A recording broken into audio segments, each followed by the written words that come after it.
I mean, there's a lot of Native American history out there, but I feel like most of America has a lot of this. I don't want to say like spiritual warfare, but I feel like that's what it is because of all the things that people did to the Native Americans and all of the death and, just how we treated that race of people. And I'm part Native American. Mm. So, I maybe they connect with me and that's why I don't Oh no! So know. I But tell no one has ever told you why they come at you. I mean, no, but Well, I mean, I never really asked. here you go. So here you go. So there's one crime statistic that the FBI does not keep, and that's the abduction of Native American women. Period. They don't keep it. They don't track it. So their excuse is, and you can look this up. You can fact check me on this. The FBI does not. The FBI is responsible for all missing person cases on all American reservations. Period. If you live on a reservation, they have their own police force, the Navajo police force or whatever. But if a murder takes place, the FBI has to come in to investigate the murder. If a missing person takes place, the FBI has to come in and do the missing persons. They don't track the number of Native American women abducted, and I'm going to tell you why. It's not, and so people's first reaction is going to be is like, oh, they want those people to get wiped out. It's a little bit more truth is stranger than fiction. It's not that simple. Bigfoots have an attraction towards Native American women. Bigfoots, there are several reportings, especially on the western part of Canada, up in there, about attempted abductions of Native American women by Bigfoots. And the Seraphin Long case that we did was the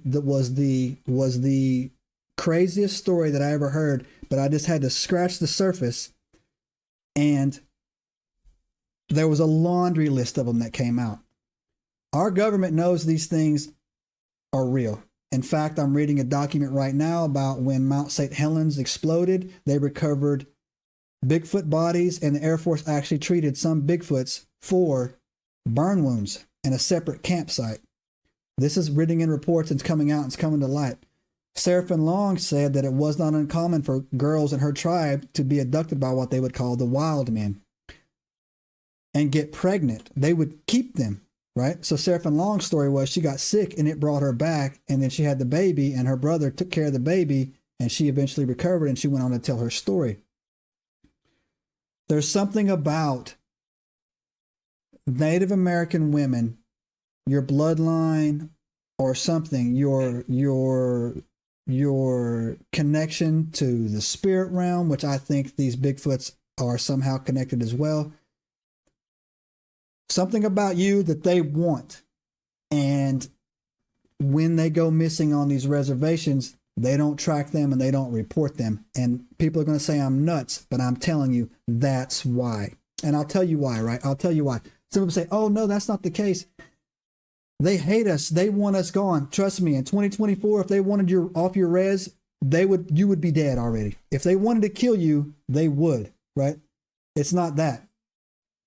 It is something deeper, man. And I'm talking about I'm telling you, it goes way, way, way back, man. Sometimes if you want to do some research, go and look up some stories on YouTube.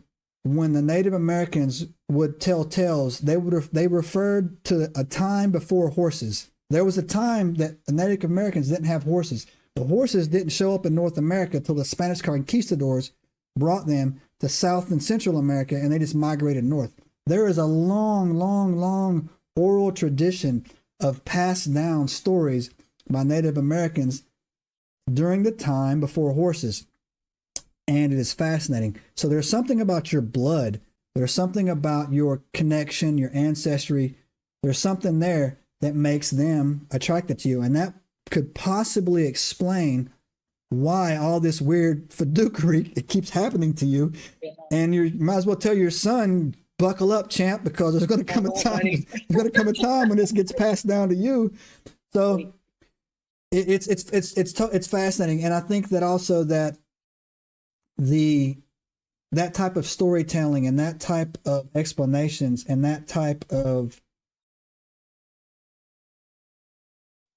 responses to what you're experiencing opens up too many questions that they're not prepared to actually acknowledge. It's easier to say you're getting abducted by serial killers. As a matter of fact, I don't know if you heard, I did a podcast on this, or they came out like 3 months ago and said that there's 600 active truckers, serial killers on Route 66. Did you hear this lie they tried to tell?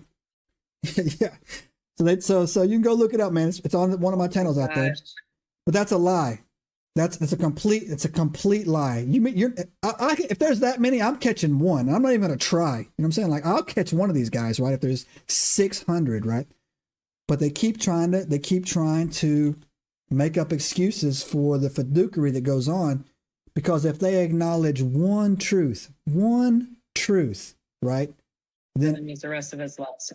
all of it opens up, man. That's why they try so hard to deny that giants existed. They try so hard to do it. This guy sent me this video, and talking to him.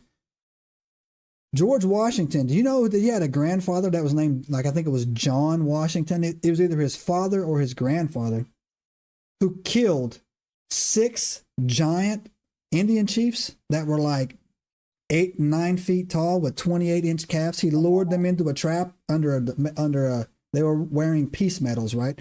Under like the guise of trying to be nice. And he murdered them, right? And so when you look at the Wisconsin grave mounds, right? Those are the reason why they won't, pull those bones out is because those are 9 feet tall men and 7 feet tall women are in there, right? So you're not crazy. Tell your son he's not crazy. You didn't see a bug. I can tell you that right now. It wasn't a bug. Right. And you've got some juju on you, man. You got the good stuff. I don't know what it is, man, but like you attract this stuff to you. So, man. Yeah. That's awesome. Yeah, after we found that, it like led me into a really long research of things, and I wanted to know if anybody else had had an experience in this park, if anybody else had seen it. And this lady referred me to, this is kind of a long story, but we can go into it next time if you want to, but I reached out to a lady from MUFON, and she acted like she was really interested in my stuff, and then she ghosted me. But in me trying to find this lady, because this other paranormal lady was like, this is the lady you need to get a hold of. She can help you. She's the person who has reported Mothman and Independence in your area. She's reported all kinds of things. And I was like, okay. And I couldn't figure out how to get a hold of her. So I just Googled her name. When I Googled her name, the first article that pops up, it says Burr Oak Woods entity. I was like, huh? And I was like, get out of here. No. And I've told this story before, but I couldn't read the whole way through. I had to stop reading because I was like, that's the man we saw. That's the guy. That has to be the guy. It can't. I mean, I gotten over it. I was like, it was just a creepy, weird guy. Oh, not after this. The article starts with, this man wanted to warn people, do not go to Burr Oak Woods alone. And I was like, oh no, this is going to be bad. Subscribe now and turn on the notifications to join us on this extraordinary journey into the unknown.